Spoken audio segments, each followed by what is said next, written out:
Tenemos aquí el examen de la segunda semana del 2010-2011. Igual que todo, tiene 4 preguntas, donde la primera es teórica y luego tiene 3 problemas. En la primera teórica me piden probar un resultado que es relativamente conocido y es que toda función continua es integrable.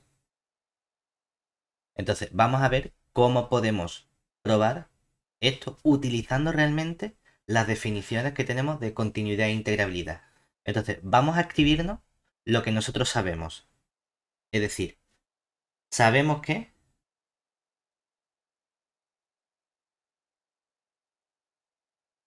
f es continua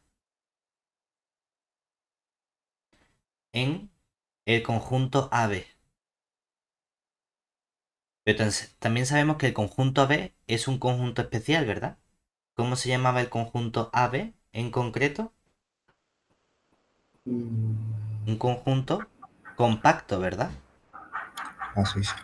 Y como es un conjunto compacto, la continuidad se puede mejorar.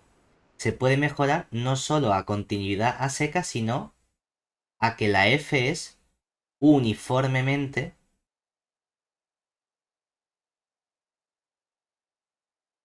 continua, uniformemente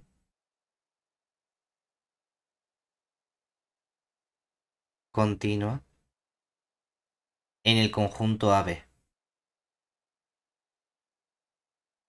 Y ahora, ¿qué significa por definición la continuidad uniforme en el conjunto? Por definición es que, sea cual sea el epsilon que yo coja mayor que cero,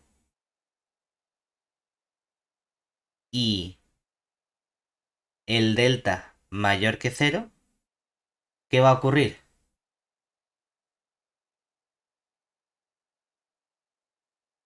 Que lo que va a ocurrir ahora es que, ¿qué tenemos?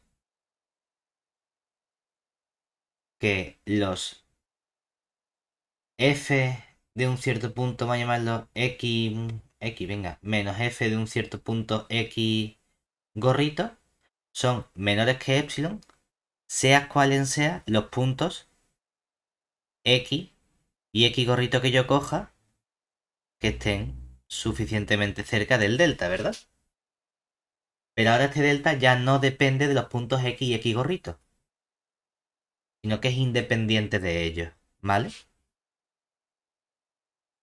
Con esta definición de continuidad uniforme, vamos a recordar qué significaba integrable.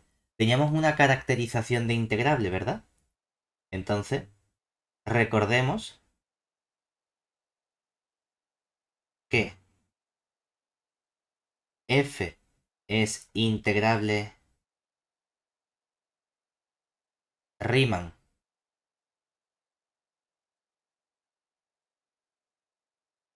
en el conjunto AB. La caracterización nos decía que si sea cual sea el epsilon que yo coja, existe una partición P, que es partición del intervalo AB, tal que la suma superior de la f en esa partición P menos la suma inferior de la f en la partición P es menor que epsilon, ¿vale? Estos son los dos conceptos fundamentales con los que vamos a trabajar. La caracterización de integrabilidad Riemann y la definición de continuidad uniforme. Entonces, vamos a ver cómo con la continuidad uniforme vamos a ser capaces de encontrar esto de aquí, ¿vale? ¿Qué vamos a hacer? Vamos a comenzar trabajando con esta suma, es decir, oye, mira, fijamos, o bueno, sea P igual al conjunto x0, x1 hasta xn, una partición de nuestro intervalo AB, ¿vale? Entonces, tenemos que la suma superior, esta U de fp, es un sumatorio desde i igual a 1 hasta n de una cantidad m mayúscula sub i por el x sub i menos el x sub i menos 1. ¿Dónde? ¿Quién es este m mayúscula sub i? Hemos dicho que era el supremo para cada x del intervalo x sub i menos 1, x sub i, de lo que vale mi f de x, ¿verdad? Y lo importante es que la función f es continua en el compacto x sub i menos 1, x sub i. ¿Qué nos dice entonces el teorema de Weierstrass? Una función continua en un compacto alcanza su máximo y su mínimo. Es decir, que este supremo puedo reescribirlo en realidad como un máximo para x del intervalo x sub i menos 1, x sub i de mi f de x. Y no solo eso, sino que es que además esto en realidad hay un punto de este intervalo donde se alcanza el máximo. Es decir, que existe un x sub i, vamos a llamarlo máximo. ¿Vale? Por ponerle algún tipo de nombre. Este punto es un punto de este intervalito donde efectivamente se alcanza ese máximo. Pero de forma similar, ¿qué ocurre con las sumas inferiores? Análogamente, cuando estudiamos las sumas inferiores, Pablo, dime. un momento porque aquí se me apaga el ordenador. Vale. Estoy muy precargado. ¿Te repito entonces?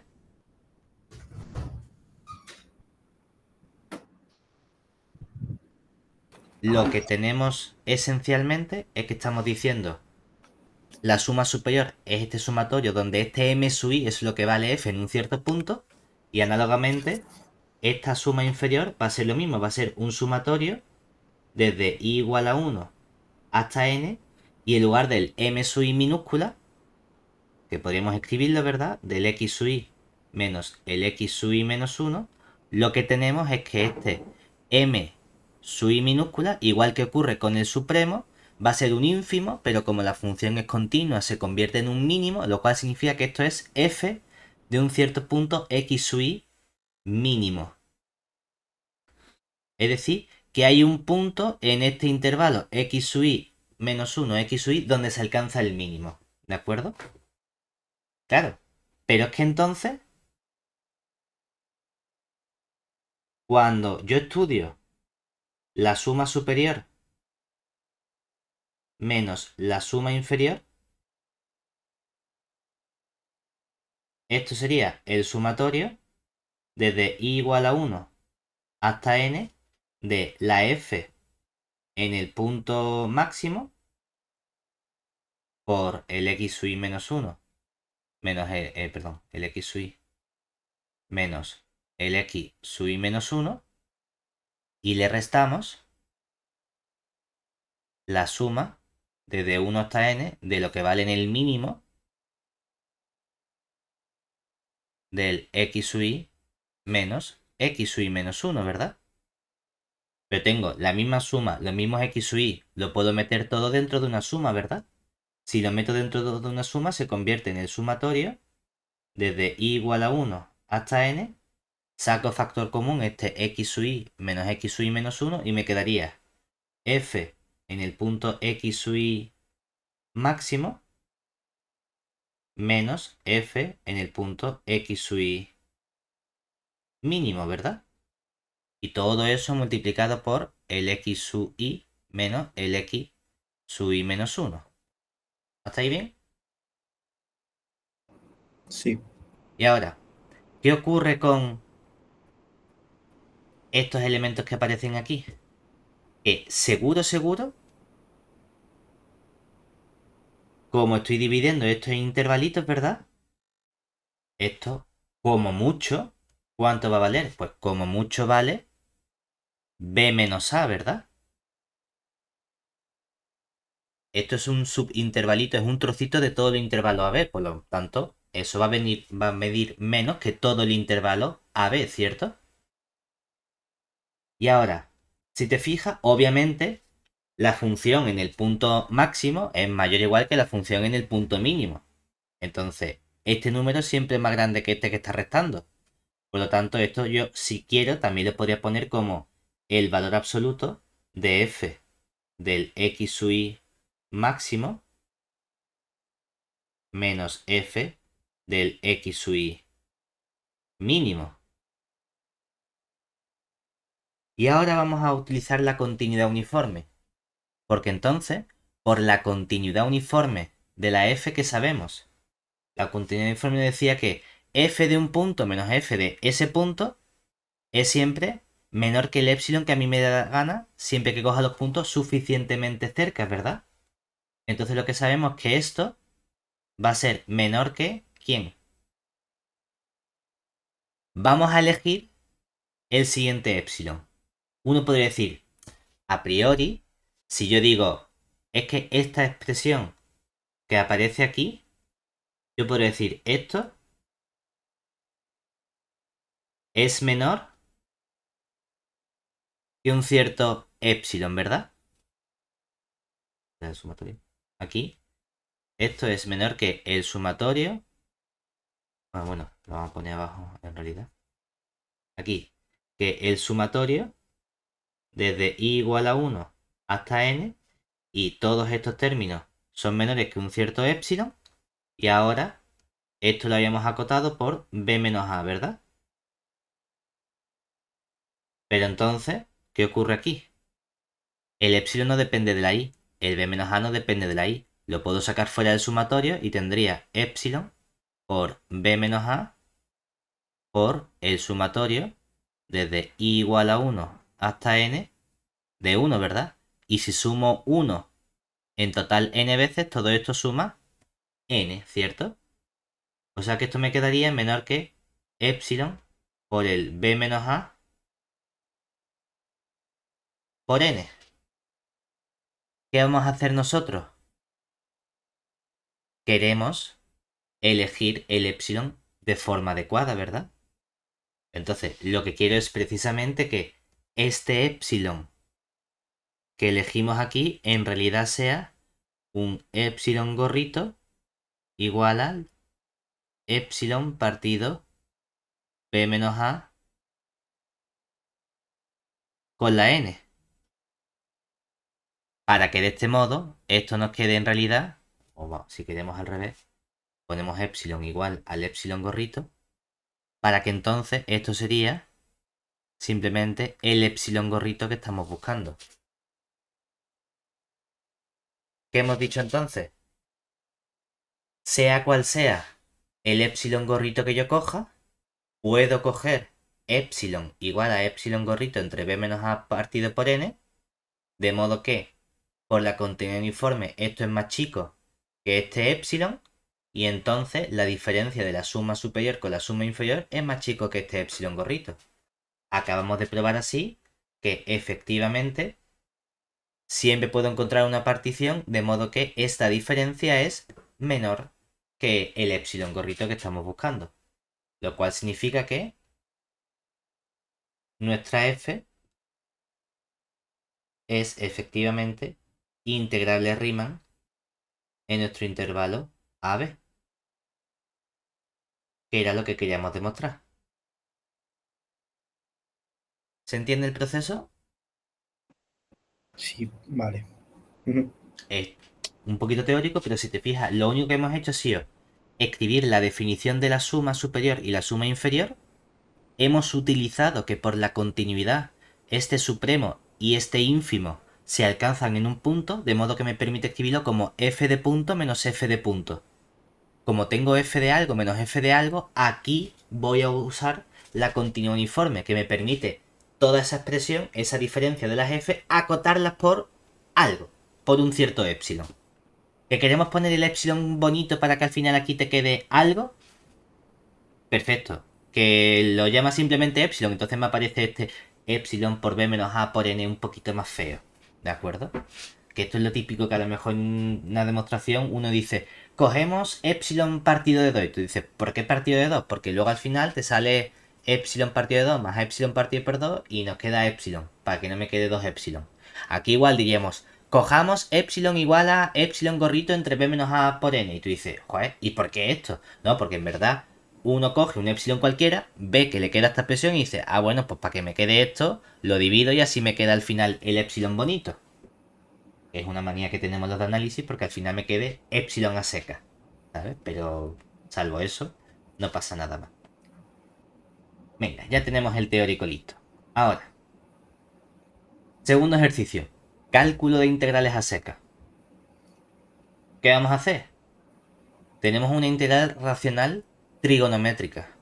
Recordamos que tenemos 4 posibles cambios para integrales racionales trigonométricas. En función de si no hay ningún tipo de paridad, si hay imparidad en seno, imparidad en coseno o si es par en seno y coseno. En este caso, tenemos que el integrando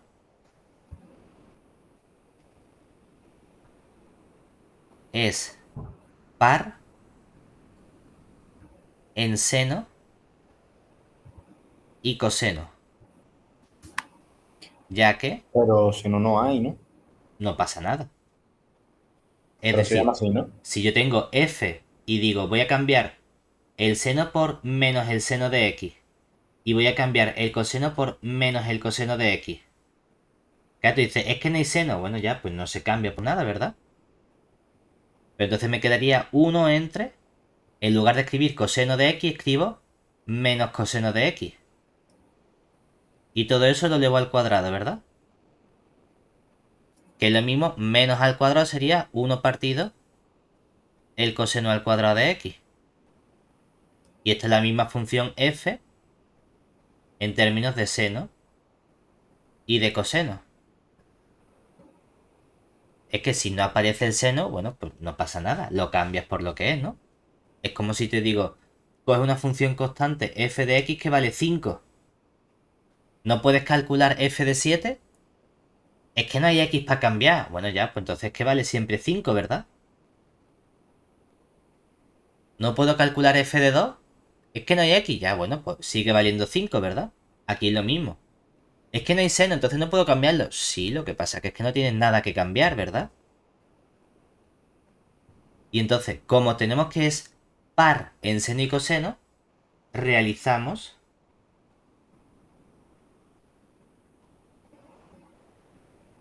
el cambio que sería para mi integral y, que es la integral de diferencial de x partido coseno cuadrado de x, vamos a hacer el cambio tangente de x igual a t. También tengo que cambiar los diferenciales. Cuando derivo la tangente me queda 1 partido coseno cuadrado de x, diferencial de x, es igual a, derivo la t y me queda diferencial de t, ¿verdad? Anda, pues entonces directamente el diferencial de x partido coseno cuadrado es simplemente diferencial de t. O sea que nos queda la integral de diferencial de t. La integral diferencial de t sería t y como es una integral indefinida más una constante c. Y ahora deshacemos el cambio, ¿verdad? Deshacemos el cambio. Y nos queda así, que esto sería tangente de x más una constante c. Dime tú, esta integral, ¿cómo de complicada es para que valga 2,5 puntos? ¿Qué te estoy diciendo? Integra diferencial de t. Integra 1. Es que de todas las integrales complicadas que nos pueden salir, esta es súper sencilla. Bueno, pero esa era directa, ¿no? También, en este caso es que encima, por ejemplo, es inmediata, ¿sabes? Es decir, no me he dado cuenta, ¿no? Porque he dicho, es que realmente aquí directamente está la derivada de la función, ¿no? Podría haber dicho, Claro. mira, es que del tirón esto es tangente de x más c. ¿Y por qué? Porque es que la derivada de la tangente es 1 entre coseno cuadrado. Pues, vale, pues no me da ni cuenta, ¿sabes? Hemos hecho algo más complicado que es el cambio, para que veas el nivel de sencillez que tenía este ejercicio. Vale, vale, vale. Sí, sí, sí, la verdad que se lo han currado. Pero bueno, yo qué sé, a lo mejor uno era muy, muy teórico de demostrar y aquí han dicho, pues algo más sencillo. Ya tenemos 5 puntos, ¿eh? Es decir, Ya, ya tenemos probado. Ahora, me piden estudiar convergencia de la integral. Si te fijas aquí aparece un uno más y un 3 menos. Eso es porque el libro, en algunas ocasiones, utiliza esta notación de uno más y 3 menos para indicar las integrales impropias de segunda especie. ¿Vale? Aquí lo que te fijas es que tenemos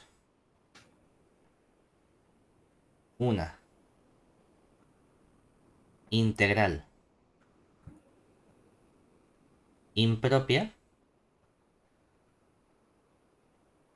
de segunda especie con problemas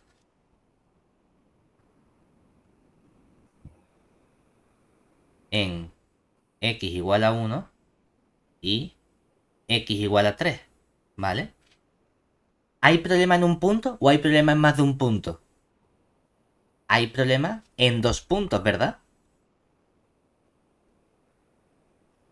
¿Cuál es el inconveniente? Que yo no puedo estudiar nunca jamás más de un problema al mismo tiempo. Tengo que separarlo, ¿de acuerdo? pero lo del 3 menos, ¿qué significa? ¿Que es menos 3 o qué? No, no, esto significa que yo, por ejemplo, la integral impropia la escribo simplemente como la integral entre 1 y 3, ¿verdad? Sí. El libro pone esto para indicar que es un poquito a la izquierda y un poquito a la derecha, como para decir, oye, es que en el punto 1 no está definida, ¿verdad? Ah, Pero vale, que es una notación que utiliza el libro. Simplemente es como si fuese la integral entre 1 y 3, ya está, ¿vale? vale, vale. Pero lo importante es que como hay dos problemas, tengo que separarlos, ¿vale? Es decir, separamos esa integral en dos puntos.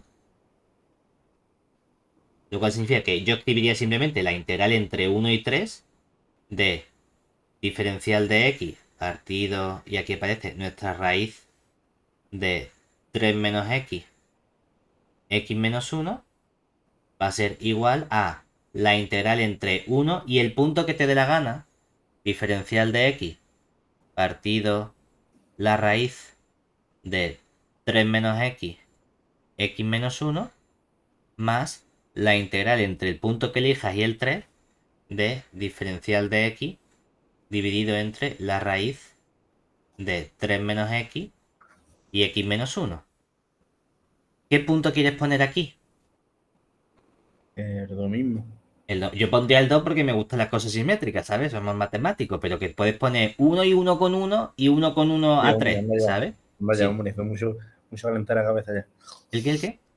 Que es más fácil poner dos. Sí, sí, vamos. Un número también más Lo bonito importante es que que uno, que da uno con igual el uno. punto que pongas, lo importante es que tienes que separar los dos problemas. Es decir, esta de aquí es integral impropia de segunda especie en x igual a 1.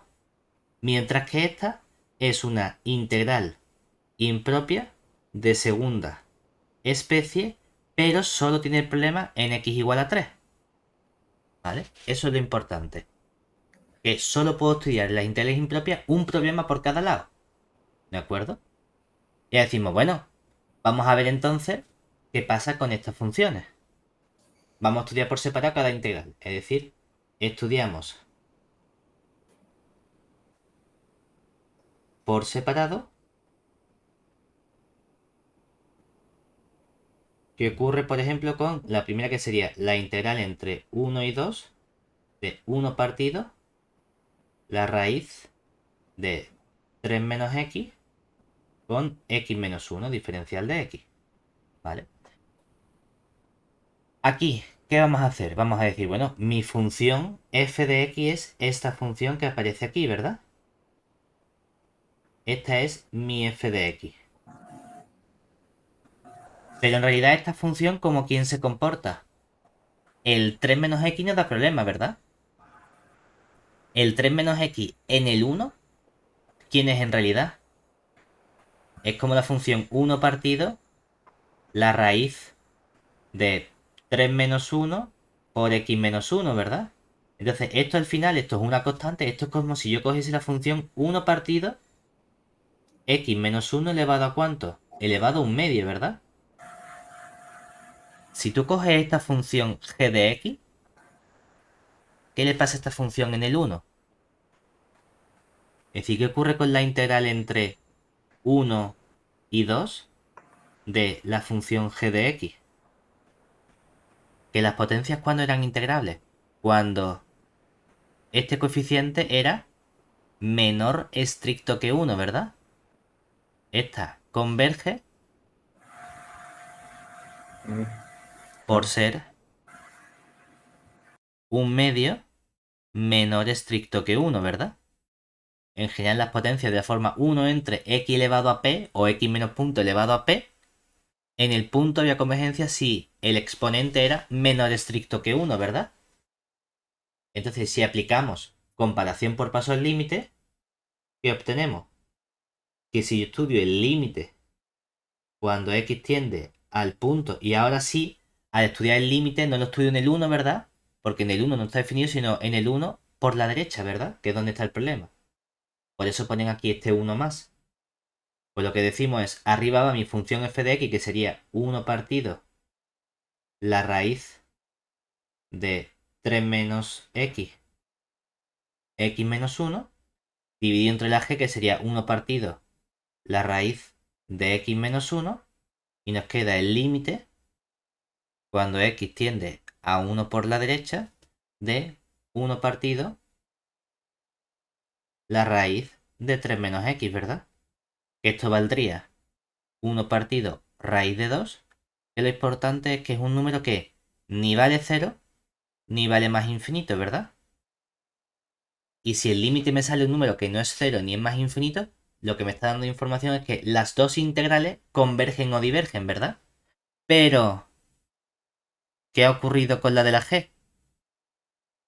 Que converge, ¿verdad? Como la de la g converge, entonces la integral entre 1 y 2 de mi función f diferencial de x también converge.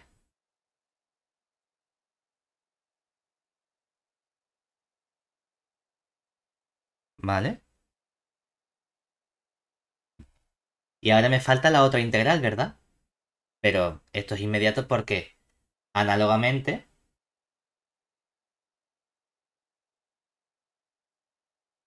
si comparamos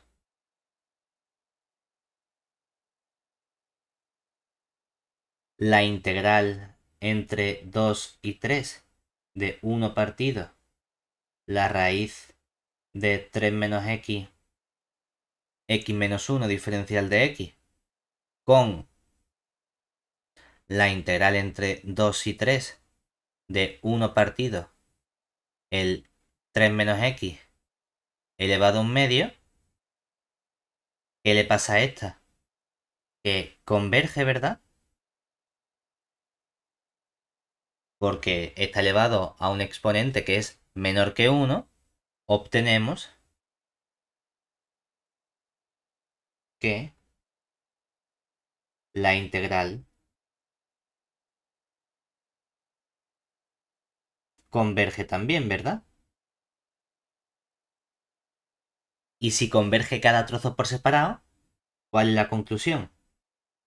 Que la integral entre 1 y 3 de nuestra f de x diferencial de x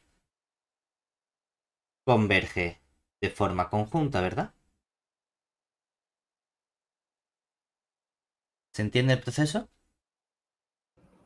Sí. Aquí es que lo hemos escrito un poquito menos extenso porque es que es literalmente lo mismo, pero cambiando el x menos 1 por un 3 menos x. No hay ninguna función distinta ni nada nuevo que hacer. ¿Vale? Y ahora ya por último, el ejercicio 4 que me piden estudiar convergencia de esta serie. Y además que calculemos esta suma. Y esta tiene un truquito porque esta serie no es una serie de potencias, ¿verdad?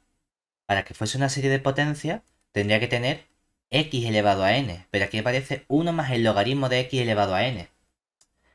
Sin embargo, si hubiese una x, esto se parecería mucho a quién? Al desarrollo de la exponencial, ¿verdad? Es decir, recordemos